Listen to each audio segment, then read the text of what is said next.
guys, it's me, Rena from Snailworks Crochet, and in today's video, I'm going to be knitting some socks. So, I am kind of a newbie knitter, but I want to make socks, plain and simple. The pattern I'm going to be following is the basic vanilla sock by the Crazy Sock Lady. There's a video tutorial which makes it easier for me as a beginner. And the yarn I will be using is this yarn that I got from my family friend during Christmas. And so I caked it up already like months ago at this point, which probably isn't the best for the yarn, but it is what it is. Normally, I would have kind of shown you through my trials and tribulations of actually trying to start the sock, but I kind of did a lot of that off camera. It was kind of a whole thing. I originally tried to learn Magic Loop, and then I couldn't and gave up. And then I tried to do some like projects that would, prime me to knit a sock. There's a Wool Needles Hands video that recommended a cozy for the sake of, trying to get used to like how it is knitting a sock, whether you use DPNs, circular needles, or, long needles with Magic Loop. I tried that, also failed. I almost gave up. And then I tried using DPNs, and I think eventually I did decide on using DPNs to start the sock. And let me show you what I had so far. This is my start. And I realize that I need actual knitting stitch markers instead of these stitch markers I got from my Hooks and Needles box, because I don't think this is it, It ain't it. And honestly, I also kind of forgot what direction I knitted this in too, so I don't know anymore. This is how far I got.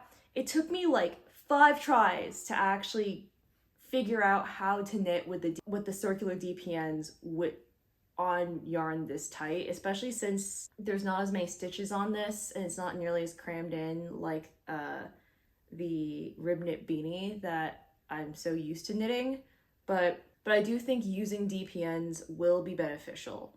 Now, what I need to do actually is buy myself proper stitch markers for knitting, because crochet ones are 100% not going to cut it, and these are just too bulky for what I'm using it for. So I think the first step I need to do is get stitch markers, and then I can actually continue the sock. Now, the end goal for me knitting socks is 1, obviously, to have a pair of socks, but 2, and 2 is the maybe, because I think if I do this, I might actually be classified as insane. I want to try taking a hike in these socks.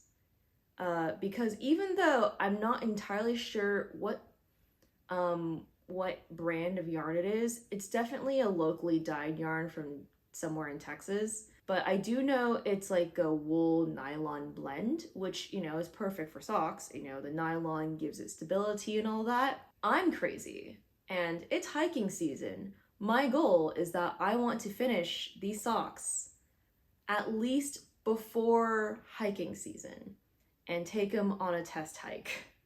I'm currently training for a hike right now in the summer because I'm insane. So I'm definitely not taking them on my 13-mile hikes. I might try like a 4 or 5-mile hike in these socks and see how they hold up. But that's a big maybe, and that's also me being absolutely insane. And look, if there are holes in the sock that are just way too big because I'm bad at knitting, then I'm not doing that. So we'll see. And yeah, wish me luck knitting the sock. Update on my sock. I'm about this far into knitting the sock. It's not much, but it's something. I finally did get appropriate stitch markers, so the stitch markers are not bothering me nearly as much, which is great. I admittedly haven't been working on this as much as I would like to. I've kind of been looking at it on and off. It hasn't really been my priority at this moment. It probably won't for probably another month, honestly, but this is how far I've gotten. I will work on it, I will finish it, but my promise to hopefully get this done by hiking season is not happening. Mainly because the hike that I have been training for is tomorrow. So yeah, not having that done at all.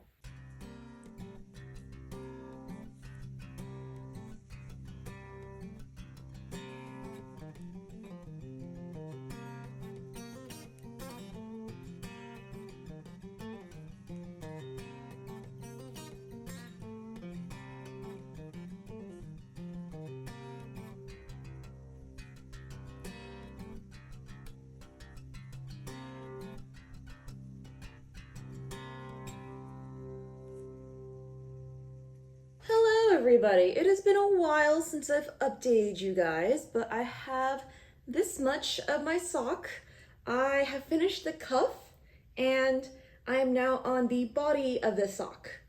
I've kind of been working on this like casually a little bit, and it's pretty mindless once you like get the hang of it, which is kind of nice because the stitching itself is very easy. It's not like I'm doing color work or unique stitches.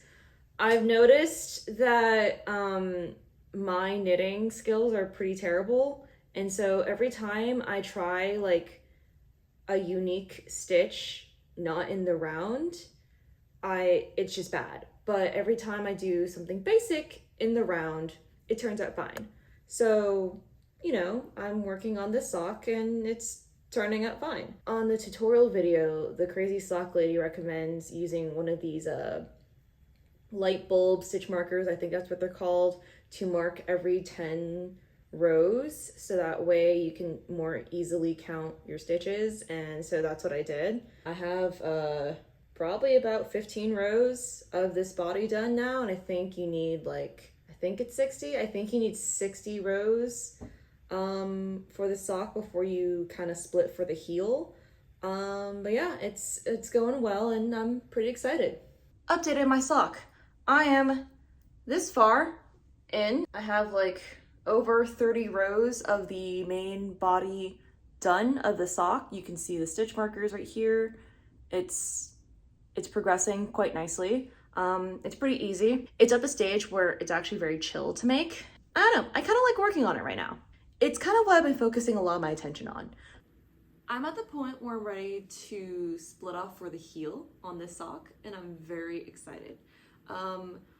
I reviewed the tutorial video that I used to figure out how to do that, and she had two methods, which actually just inspired another video idea, but that's a kind of ambitious idea I have, but beside the point. But there are two ways you can potentially split off for the heel when you knit in 9-inch circular needles. One is just to purely use 9-inch circular needles, and the other is to use DPNs. Considering I already bought the DPNs, I'm just gonna use DPNs. Okay, so here's the thing. I learned how to purl properly from Passionate Kelsey's video, but Passionate Kelsey shows a combination purl. The thing is, a lot of people say that she purls wrong. And I think she had a video explaining how like, it's like, it is a genuine method, but it's an unconventional way of purling. And so, cause she says it's like the combination continental purl. But the thing is that it's okay to do if you're only knitting in the round, but when you start having to go back and forth and you do this purl, that's when you start getting kind of funky. And that's where I'm like, okay, I have a feeling this heel is gonna turn out kind of funky looking. But you know what? I'm just gonna do it anyway, because I am most comfortable doing that. And maybe the texture might make it unique, who knows? I'll see how this goes. It's so weird because one thing about knitting that I'm noticing about myself is that I find knitting flat panels easier to do English style, probably because that's how I was taught when grandma tried to teach me. But like knitting in the round, I prefer continental. I think I've said this before too, but yeah, this is just further establishing that. I got way too confident on this heel flap. I had to start the heel flap over because I kept dropping stitches and it was so annoying and I don't know what I'm doing. I'm frustrated right now. This has been stressing me out because I basically had to redo the start of this at least 3 times. The first time I did slip knit, and I like kept dropping stitches. So I undid the entire thing back to the original. And then, you know, I picked that back up. I tried it again, and then midway through, I realized I was doing the purl side incorrectly because I thought it was slip knit, and then slip purl on the other side, but that's wrong. You slip the first stitch and then you purl all the way. So I was doing that wrong, so I had to undo it all over again, pick up my stitches and all that, and now I am back to hopefully fixing it and doing it right the 3rd time. And I actually bought and downloaded the Etsy pattern just to make sure I know what I'm doing and I'm doing it correctly, because the video is just, I can only follow along with the video for so many times, but hopefully this time will actually be successful for once, because this is stressing me out. Okay, so update on the sock. I'm at the point where I can start knitting stitches and connecting it to the gusset essentially.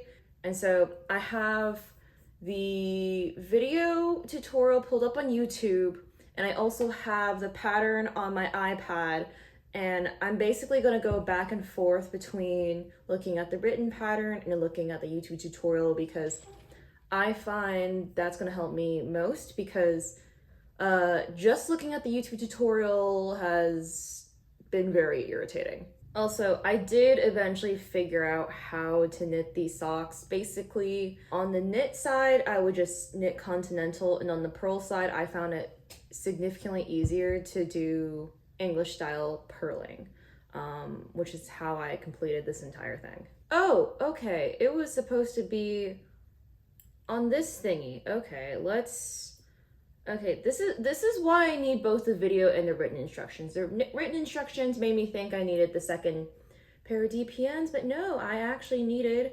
Ah! Oh my god. Okay, I think, can I pick him up? Nope, okay, that's fine. And now we're ready to pick up our gusset stitches. So we're 3 stitches before this marker, so we're going to knit. She's fast, okay. Okay, so it's been basically a year since I've like started filming this video, and I have abandoned this for about 6 months, or at least since July, since I made my 24 hours of knitting video, and I decided to bring it with me, visiting my family for Lunar New Year. And you know what, let's work on this a little bit. I'm at a point where I've kind of done the hard part of making the sock, which is good, did the heel turn, whatever. I did try it on earlier, but every time I try this thing on, I drop stitches, and I don't like having to save it. I just had to save the stitches just now trying this on, and I think, and honestly, I think the reason why I had abandoned this is because after you work on the gusset and all that, it says just keep knitting until you are 1.75 inches like below the length of your foot essentially, and I just didn't have the energy to kind of do that because I'm used to going by stitch count, not by like arbitrary length. And so I kind of ditched it, but I have measured my foot. I figured out I need a certain length of stockinette to keep going, and what I have done is basically, this is a tip that Crazy Sock Lady does for basically all of her socks, is that she just adds stitch markers every 10 stitches, like for forever. And so that way, when I do actually get to that arbitrary length, whatever that is, I can count the amount of stitch markers and therefore the amount of rows I actually did for the socks, and then I can repeat that on the other sock when I eventually do it. But yeah, I'm in the mood to work on this now, so let's actually work on these. But what are you gonna do if you have to make another sock now and it has to match? I'll cry. Hey folks, so let me show you an update on the sock. I am actually at the point where I am going to split for the toe. So the pattern says that I need to switch to the long cable needles and do magic loop for the toe because of the decreases. And so I need to look up how to do that. When I first casted this on, like probably a year ago at this point, I was not able to figure out magic loop. However, now I better conceptually understand magic loop. So I think I'll be better at magic loop now than I was when I first casted this on, because this cast on's a little rough if you ask me, you know, like. But let me look at the YouTube video on how to switch things because I don't know how to do that. Okay, 3 stitches before. Lady, you are too fast. Okay. I hate decreases on knitting. I hate knitting decreases so much. But whoa. So we're going to knit 1. Whoa. We've got our other needle in there, or you could even just leave it on the table and let the needle hang. But you want to adjust that so that everything is on that needle. Okay. Or that side of the circular. And now you have this needle and you're ready to begin with the back of the sock. So we're going to knit What? Excuse me, what? Oh my god. Hang, but you want to adjust that so that everything is on that needle or that side of the circular. And now you have this needle and you're ready to Oh. the back Right. of the sock. Okay. My bad. So we're going to knit 1. Okay, I had like a mini brain fart about magic loop because I forgot how that worked again. And again, I conceptually understand magic loop. I'm just really bad at it. Like really, really bad at it. Like it just takes me a little bit of time to like figure out what I'm doing. And honestly, if I keep knitting, like I'm debating if I actually want to start the second sock using magic loop and just do it that way, because it is stockinette most of the way and it would make my life easier if I just knew how to do magic loop. The issue is that I'm also afraid that because I'm kind of bad at magic loop, I don't know if my tension is going to be super off if I just knit the other sock a different way. I don't know what I'm doing, man. I'm just here. I'm just vibing. I guess I won't need the markers anymore because I'm using magic loop, which I guess is probably the benefit of it, but this is not my favorite. Like I feel like magic loop is definitely easier once I like actually have like a hang of everything, but I got so used to using the circular needles that I don't know how I feel about this. When I first started this video like a year ago, I like conceptually could not understand magic loop to save my life, so I gave up. But now, I think after working on that Art of Knitting Hats video, it got a lot easier to, I somehow, somewhere figured out how to do magic loops, so now I conceptually understand it. I don't know if I like doing it, but I conceptually understand it now. Though I will say magic loop with color work is not suggested. But I now understand it. I don't know, it clicked for me somehow, somewhere. But I don't know when I'll check back in. Maybe I'll check back in when I actually finish the sock. I don't know how long this video is gonna be. I definitely know that the amount of time it took me to finish one sock was way too long. And the thing is, I'm gonna have to do this again. So I'm like, oh, I don't know what's gonna happen now. I'm afraid there's gonna be some second sock syndrome going on here. Okay, folks, I am in the hotel bedroom of my work trip, and let me show you. I finished my sock.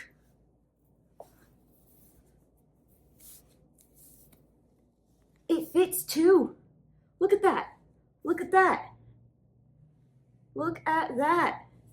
Now, obviously, because I know second sock syndrome exists, I casted on the second sock, and so now I have my second sock on some circular needles. I also got pulled over at TSA for these sharp needles because they were not contained, but you know what? That's fine. I'm gonna just keep working on that sock until I finish it, and maybe check in every so often, but we'll see. So it's been a while since I last checked in on the sock, mainly because I just don't really work on this very often. I haven't like focused my energy on finishing the sock because I've been working on other stuff. But I have started taking this with me to trips, and so on my last business trip, I actually ended up taking this with me and working on it casually here and there. I believe I need like 60 rows of this before I can start separating for the heel and stuff. I'm about 40 something rows in, and I've been using the stitch markers to track everything because I can't count. Because now I know a little bit more of what I'm doing. This is looking a little better than my previous attempt, at least in the beginning.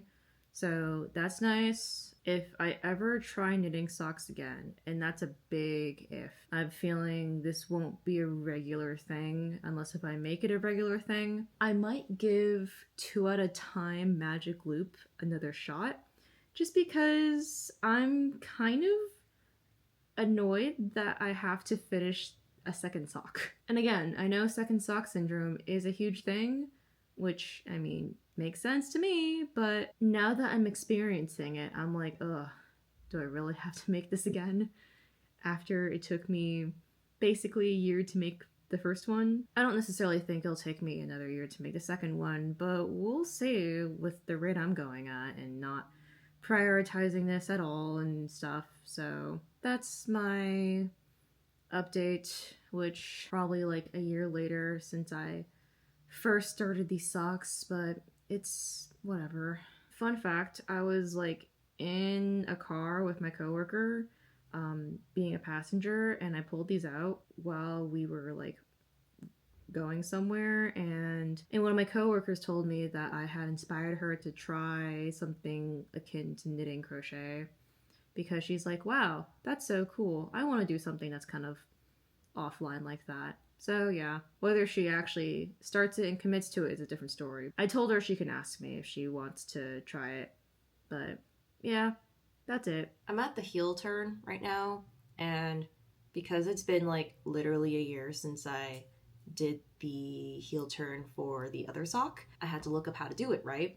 And I forgot how much I hated doing this because I only know how to knit in a round. So obviously, when I do my knit rows, easy, fine, love that.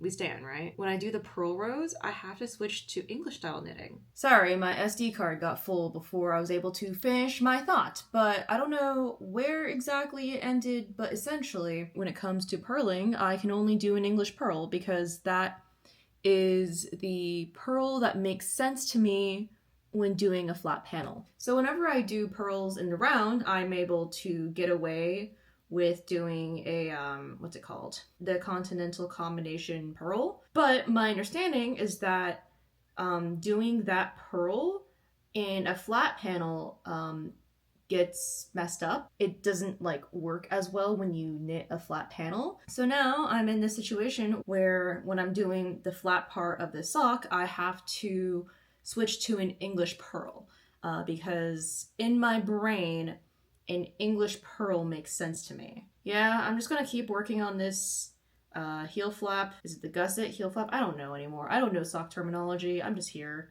I do need to kind of lock in a little bit on this video because I'm kind of tired of this being a video in progress, frankly. I was able to make this before, so it's not like this is difficult per se. And I think I have a lot more confidence making this now than when I first started making it, but still, it's kind of annoying that I have to make a second sock again. So I think I said this before, if I consider making socks again, I am going to try doing 2 at a time on Magic Loop or something, because this ain't it. Also, see how awkward I am when I purl? I'm not comfortable holding these needles and holding my yarn. I can do it, but it's not a good time. I am a knit in the round person only. I think I'm at the point where I will unironically learn how to steek a sweater before I consider knitting panels. So here's a fun thing about working on the second sock a year later. I just rewatched the footage I have of the beginning of this video that you will see all in one go, but you know, I have filmed over the course of a year. It's kind of interesting to see the knitting progression, if that makes any sense. I mean, obviously there's still elements of knitting that I find difficult, even now, especially with some of the harder parts. But right now, I am more comfortable with knitting than I was when I first started this video. When I first started this video, I could not do Magic Loop. Now I kind of conceptually get it, if that makes any sense. Actually, the most significant character growth I have achieved, at least in my knitting journey, when I first started knitting, I didn't know how to count stitches. But now, I actually know how to count stitches properly. I still need the light bulb markers because I still can't count, but I now know how to count them. Instead of like counting every single row I was doing and being like 1, 2, 3. Now I know what to count and where to look when I'm counting my stitches. And that is the benefit of working on something for a year. Now, would I recommend a beginner knitter make a sock? I actually don't know. And I will say, watching the earlier footage, I definitely messed up a lot too. But it's all part of the learning process, and I know that I am not messing up the second time on this second sock, which is pretty cool, honestly. This video is almost like a knitting time-lapse capsule of some sort, you know? I don't know how to explain it. Because normally, if you watch like older videos and then compare it to newer videos, you can kind of see a progression kind of thing. But like, I feel like this video is an actual progression of my knitting capability. Honestly, by accident, just because I had this thing sitting in my whip bin for so long. I think I just figured out how to continental purl properly. It's not my favorite, but like, you know, the only continental purl I knew how to do was that combined knitting thing, right? I decided on a whim to do the standard continental purl for this row, and I think I figured it out. I will say the first stitch is definitely the hardest, just because I have to slip the first stitch and then I have to do everything, but I genuinely think I figured out how to continental purl.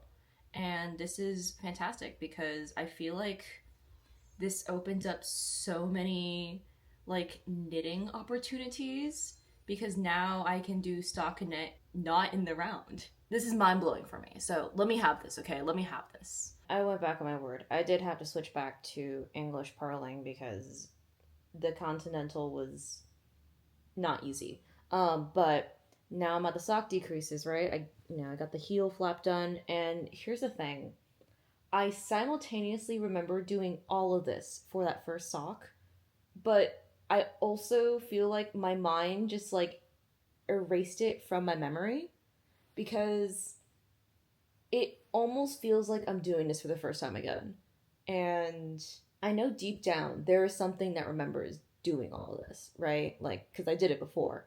And I know it is not nearly as hard to do now than it was when I first did it.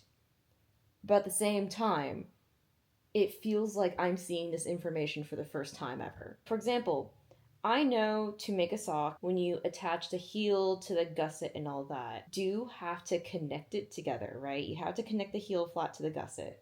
I forgot you had to decrease the gusset. I forgot I needed like more stitch markers to mark the sides of the seams and stuff. I don't remember. Just everything feels like I've never seen this before. Yet somehow, like subconsciously, I feel like I'm doing this better than I did the first round. Mostly because it's been a year. So I'm now at the point of my sock where I just have to keep knitting in the round forever and ever. But I was able to figure out the decreases.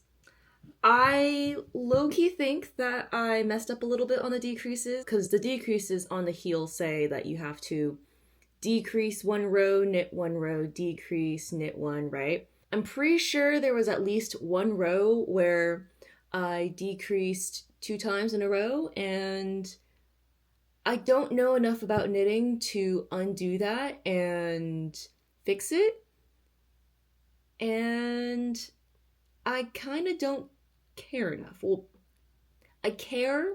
I don't think 2 rows of stitches on the heel will make a huge difference on the end sock at the end of the day. I know like certain projects, like 2 rows of stitches will make actually a difference, but I doubt 2 rows of fingering weight yarn stitches will make a difference. That being said, I do think I'll still have the same amount of stitches on this sock as the other sock. I just think one sock will be longer than the other. I don't know.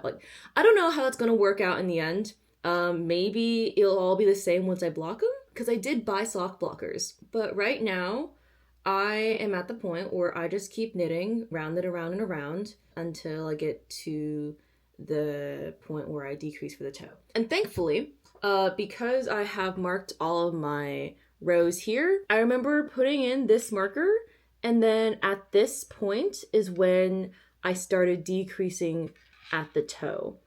And so because of this, I have set myself up to make a somewhat consistent sock.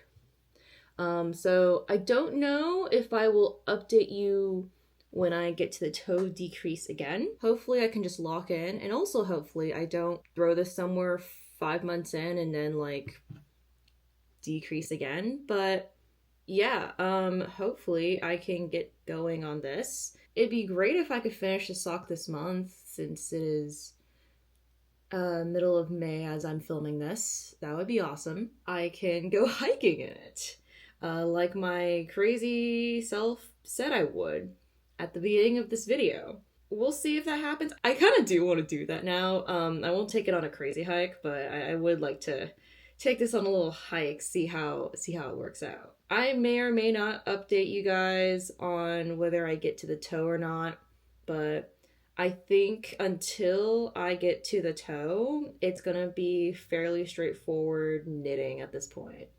So I know I had this last stitch marker on the last row, right, before I split for the sock, but I couldn't tell if I had that stitch marker in the stitch or if it was like 1 stitch below it. I think that was the stitch I started to decrease, so I'm just gonna go with that assumption and hope for the best. Yeah. I just finished the second sock. Oh my god. Oh my god! Let's go ahead and block this thing.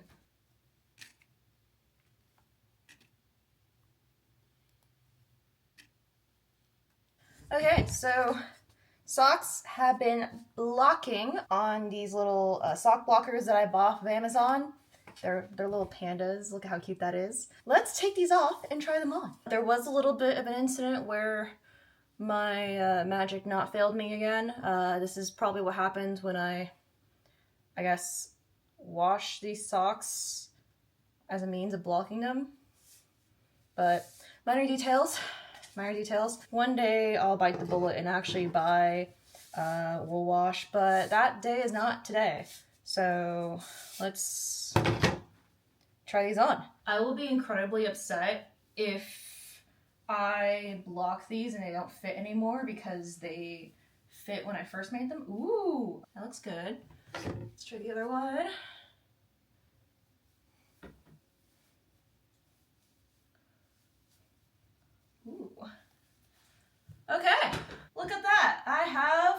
socks. Just because I have really big calves, the top part's a little like tight. So the ribbing I did at the beginning is kind of useless, but it's not bad. I think if I ever make socks again, I'll probably not make it as tall. Big if. So obviously here's like where my knot is, but it doesn't bother me, so that's not a problem. The ribbing on here is a little like borderline useless. Like it kind of works, but it also kind of doesn't. Same for here. The toe is a little like weird on this sock, whereas it actually kind of matches up on this sock. But overall, this is not a bad first sock. Hey folks, so I decided to wear my socks to work today, and they look fine. Let me show you. This is, you know, after a day of like going into the office and stuff. They are fine. They are very comfortable, by the way. But now that I am back from work, I think I want to try going on a run in the socks instead of a hike, because here's the thing.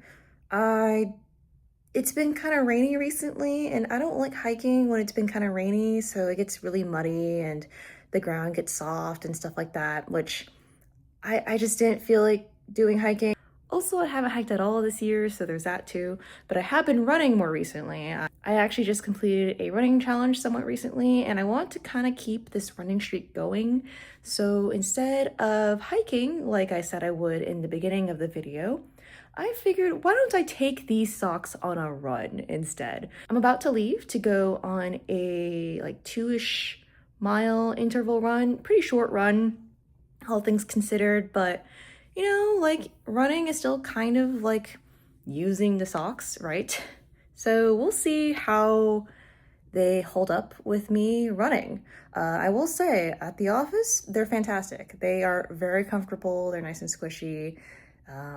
Nothing weird about them, but let's see how they are running. Hiking probably would have been the best use case of wool socks, because wool socks are better for hiking, but I think running may surprise me, but we'll see.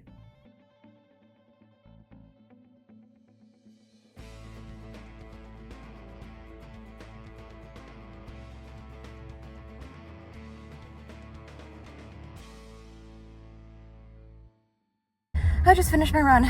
I will get home and take a shower and then tell you how I felt running in the wool socks.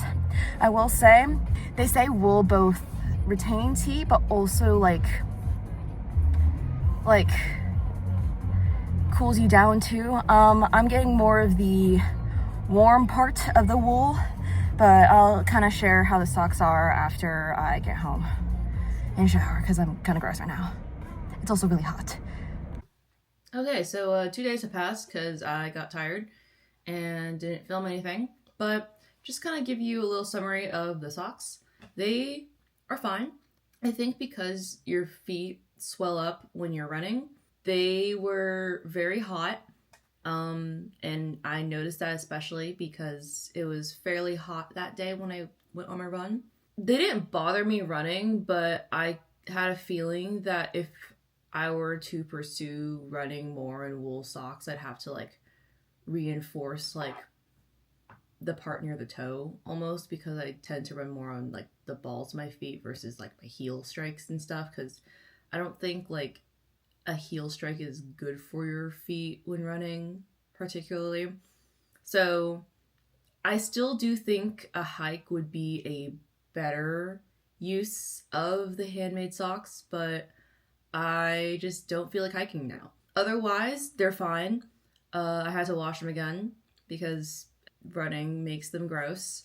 And I think the overall vibe is that the socks are comfortable and they are wearable. I would not recommend running in them.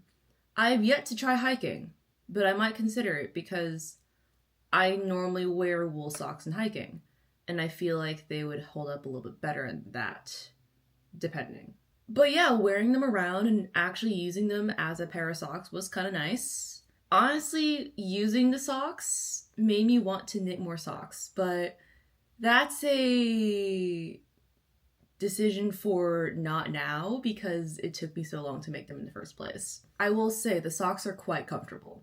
But yeah, that concludes my video for my very first pair of socks that I made. I'm very excited. I had never made socks before and now I have. I can now say that I have made socks. So that's really exciting. Thank you for watching this video if you made it this far, and let me know down in the comments, have you ever made socks? And what is your preferred method of making socks? I'll see you in the next one. Bye!